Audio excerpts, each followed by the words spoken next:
Pilit daw ako nagpre-freestyle kahit hindi naman daw ako marunong. Alam niinyo mga ka-Kentfly, ginagawa ko yan upang ako ay masanay.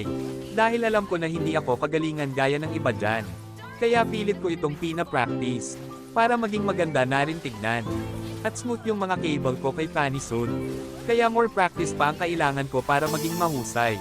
Kaya sana supportahan ninyo ako, mga ka-Kentfly. At hanggang dito na lang muna ako. Maraming salamat sa suporta.